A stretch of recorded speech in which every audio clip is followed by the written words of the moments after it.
Assalamualaikum warahmatullahi wabarakatuh.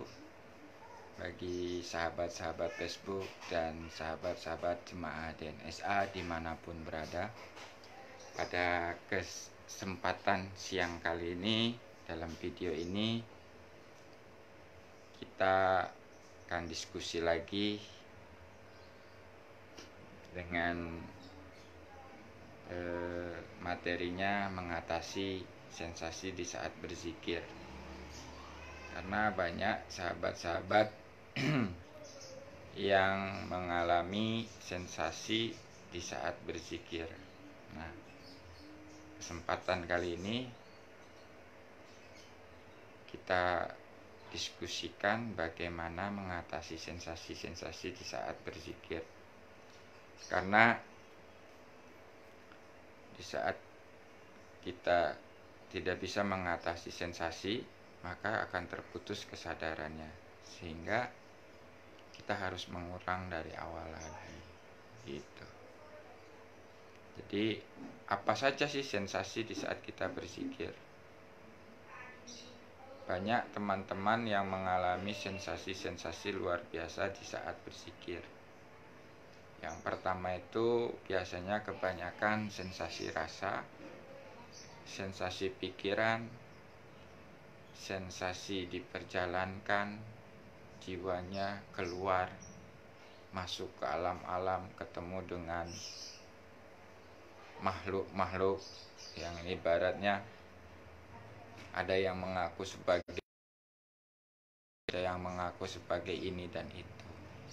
Nah, itu adalah sensasi di saat kita berzikir. Sensasi rasa yaitu di saat kita berzikir, kita merasakan kesemutan, kita merasakan gemetar, kita merasakan ketakutan. Nah, itu sensasi rasa. Terus ada juga sensasi pikiran, yang pikirannya nggak mau diam di saat kita berzikir.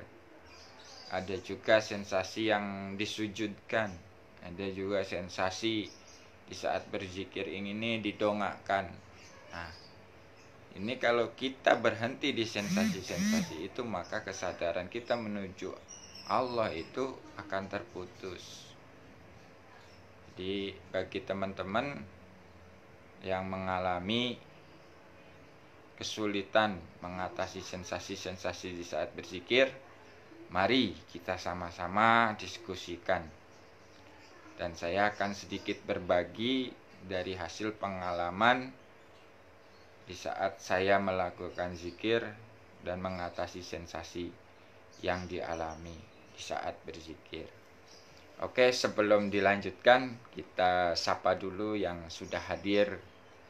Alhamdulillah, ini udah ada Pak Joni. Pak Joni hadir dari Dampit, Jawa Timur, Malang. Ada Pujiana DNSA. Oke. Baik, kita lanjutkan. Jadi bagaimana caranya untuk mengatasi sensasi-sensasi di saat berzikir? Ini sebetulnya sangat mudah. Dan di saat kita mengalami sensasi itu, kita cukup menyadari saja. Contoh, di saat kita diberikan sensasi kesemutan di saat berzikir. Nah, jiwa ini cukup menyadari bahwa yang memberikan rasa kesemutan itu ya Allah, dan yang bisa menghilangkan rasa kesemutan itu juga ya Allah. Jadi diterima dan dikembalikan lagi kepada Allah, sehingga apa? Ya tidak berhenti di sensasi kesemutannya, sehingga kesadarannya tetap ke Allah. Nah, itu caranya. Jadi di saat kita mulai zikir kan, udah misalkan taruh sudah 20 menit mulai kesemutan.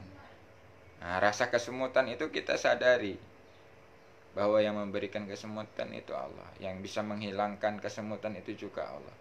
Jadi diterima lalu kita kembalikan ke Allah. Nah, jadi diterima, diserahkan kembali, diterima, diserahkan kembali, sehingga apa?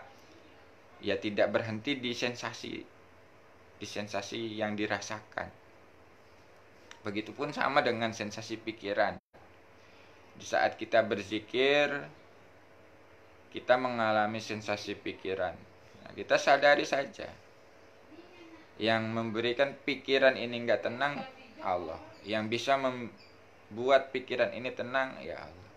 Diterima lalu kita kembalikan ke Allah. Nah, sehingga apa? Kesadarannya tetap menuju Allah terus. Jiwa ini tetap menuju Allah terus, enggak berhenti di sensasi. Nah, itu bagi teman-teman dan sahabat-sahabat, untuk mengatasi sensasi itu sebetulnya sangat mudah, yaitu dengan cara menerima dan kita serahkan kembali kepada Allah. Di saat kita berzikir, kita sadari sensasi ini dari Allah, kita terima lalu kita kembalikan ke Allah. Nah, itu cara yang saya dapatkan dan itu yang saya anggap paling mudah yang saya rasakan. Jadi itu yang pertama. Yang kedua, kita jangan mencari-cari makna dari sensasi. Kalau mengalami sensasi ya sudah, terima aja, nanti juga akan dipahamkan dalam aplikasi kehidupan maknanya apa dari sensasi yang kita alami. Jadi nggak usah dicari-cari, nanti dipahamkan sendiri oleh Allah. Jadi bagi sahabat-sahabat, teman-teman yang baru belajar mengikuti metode zikir nafas sadar Allah dan mengalami kesulitan di saat berzikir, banyak mengalami sensasi. Nah, itu cara mudah untuk mengatasi sensasi-sensasi di saat berzikir. Dan yang paling utama adalah dalam niat. Nah, ini niat pun kita harus benar-benar murni. Jadi di saat kita mau zikir itu niatnya harus murni, benar-benar karena Allah. Tujuannya hanya Allah, bukan yang lain. Nah, kalau misalkan masih ada tujuan-tujuan yang lain, nah di sini maka akan menjadi masalah. Contohnya seperti apa? Di saat kita berzikir, zikir napasnya itu karena ingin bebas hutang. Zikir napasnya itu karena ingin dapat jodoh. Zikir napasnya itu karena ingin naik jabatan. Nah, ini akan menjadi sebuah masalah.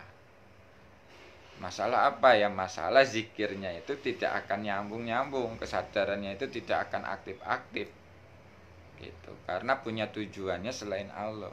Nah, disitulah di saat kita niatnya belum murni lurus karena Allah, maka akan sering mendapatkan sensasi-sensasi di saat berzikir. Itu terpengaruh juga dari niat. Ina amalu biniat. Perbuat ini tergantung daripada niat. Nah, kalau niat kita udah karena Allah, di saat kita tidak mampu, otomatis akan dimampukan Allah. Di saat niat kita karena Allah, di saat kita tidak bisa, otomatis dibisakan Allah. Nah, di saat kita melakukannya karena Allah, di saat kita tidak kuat, otomatis akan dikuatkan oleh Allah. Nah, jadi gitulah teman-teman ya, dimanapun berada, kita sama-sama tetap belajar. Dan itu adalah sebagian tips sedikit yang saya alami. Mudah-mudahan ada manfaatnya, karena banyak teman-teman yang mengeluh sudah lama zikir nafas, tapi saya tidak mendapatkan apa-apa, tapi saya tidak merasakan apa-apa. Nah, ini harus dipertanyakan. Jadi zikirnya itu karena siapa, atau zikirnya itu tujuannya apa? Nah, karena kalau enggak jelas tujuannya, maka akan terombang-ambing. Sama seperti kita di dalam hidup ini, gitu. Kita hidup tidak ada tujuan, maka akan terombang-ambing di dalam kehidupan ini. Tapi kalau kita hidup ini ada tujuan, otomatis akan tetap terus berjalan sampai kepada tujuan. Di apapun yang terjadi di perjalanan itu, ya akan tetap terus berusaha untuk sampai kepada tujuan.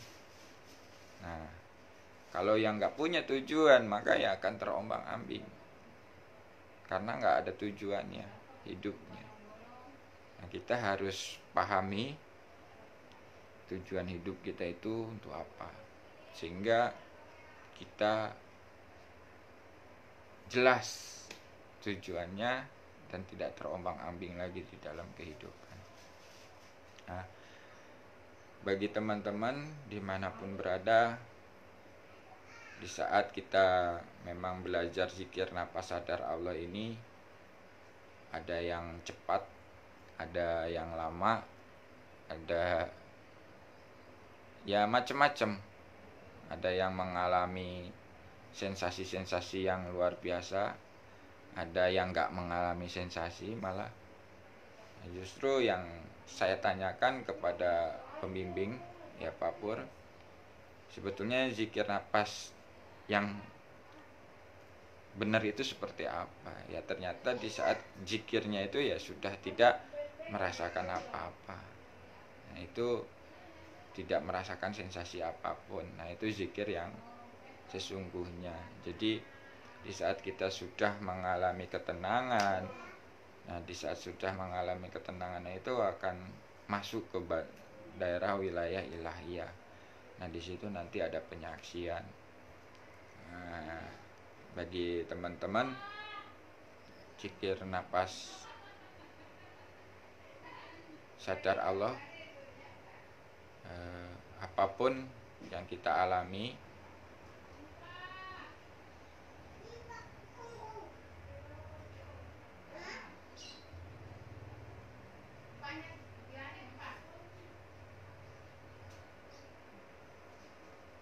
ntar dulu Neng, Empah lagi siaran.